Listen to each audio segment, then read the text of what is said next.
Un jeune Ivoirien de 18 ans va vendre sa cousine de 11 ans auprès d'un marabout afin de devenir riche, mais il finit de comprendre que le marabout l'avait menti.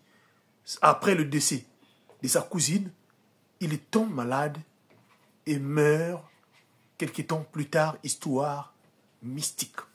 Avant toute chose, j'aimerais attirer votre attention. Priez sans cesse et surtout ne pas oublier que le monde ici-bas nous vivons est un monde là où il y a plusieurs mondes. Alors faites attention. L'argent facile ne contribue absolument à rien du tout. L'argent facile entraîne au désastre, aux conflits familiaux, entraîne à la prison et même voire la mort. Alors, écoutez cette histoire. Les choses se passaient il y a 2 ans de cela à Abidjan. Voilà un jeune homme qui s'appelait Yao. Il avait 18 ans. Il vivait dans un village. Son oncle vivait à Abidjan. Et cet oncle était un grand commerçant. L'oncle avait de l'argent. Il était père de 2 filles. Une fille de 16 ans et une de 11 ans. Ces 2 filles-là étaient des cousines de Yao qui étaient au village. Donc l'oncle décide donc, avec ses activités à Abidjan, d'appeler Yao afin que Yao vienne à Abidjan afin de venir l'aider à travailler ensemble. Quand Yao arrive, alors en voyant les biens, en voyant la richesse de son oncle, Yao commence à envier, commence à avoir quelque chose dans son cœur. Et comme l'argent de son côté de Yao ne venait pas, malgré ce que son oncle lui donnait, cela ne suffisait pas à Yao. Yao décide donc de rejoindre un groupe des jeunes du quartier qu'on appelle des jeunes qui sont là chaque jour à exhiber de l'argent, à exhiber des biens matériels, des jeunes qui vivent des vies de luxe. Yao rejoint ces jeunes-là. Or, ces jeunes-là avaient des voix mystiques. Voilà, à travers ce groupe-là, un jour, voilà, les jeunes vont conduire, vont conseiller le jeune Yao. S'il voulait devenir quelqu'un, il veut être comme son oncle, alors il devait sacrifier une personne de sa famille. Alors, Yao, en écoutant cela, était intéressé. Ses amis ont fini par l'emmener auprès d'un grand marabout, là-bas à Abidjan, très connu. Et arrivé là, le marabout aussi lui dira pareillement, il faut sacrifier quelqu'un pour devenir riche afin que les choses marchent.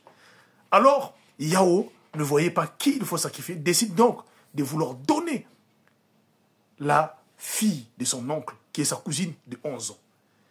Et le marabout va lui demander de ramener un petit tissu, donc de son habit, afin de passer aux cérémonies et de donner cette dernière-là. C'est ce que Yao va faire, va rentrer chez lui à la maison et prendre le tissu de la jeune fille de 11 ans et d'aller donner auprès du marabout. Le marabout finit par faire des incantations mystiques et cela finit par marcher. Une semaine plus tard, la jeune fille, donc de 11 ans, meurt dans son sommeil. Toute la famille était étonnée. Tout le monde pleurait. Sans maladie, sans rien.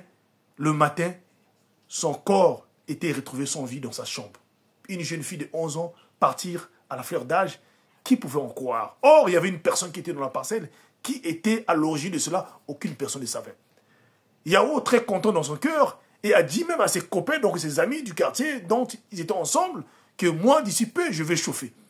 Mais après l'enterrement de cette jeune fille, Yao a entendu pendant plusieurs semaines, rien ne venait. Aucune chose ne changeait. Il était toujours pauvre.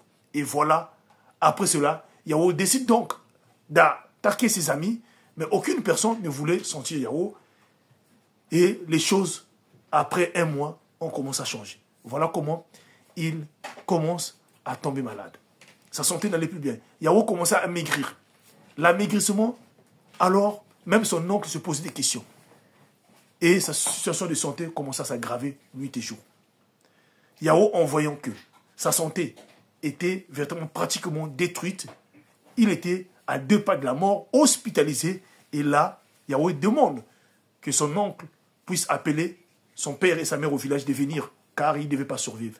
Quand son père et sa mère arrivent à Abidjan, devant son oncle, voilà comment Yao, dans son lit de l'hôpital, commence à confesser que c'est lui qui était donc à l'origine du décès de la petite fille de 11 ans dont il avait sacrifié en croyant qu'il devait devenir riche.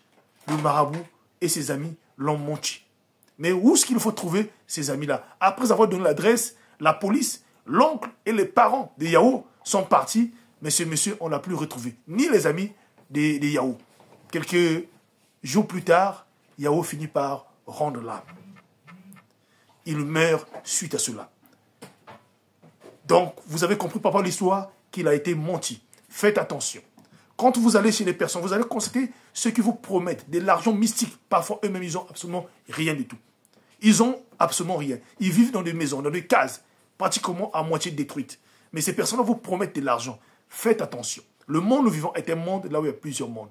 Si vous décidez de gagner de l'argent en sacrifiant le sang des autres, vous allez en payer les conséquences. Alors, ce que j'aimerais vous dire une chose, l'argent facile détruit.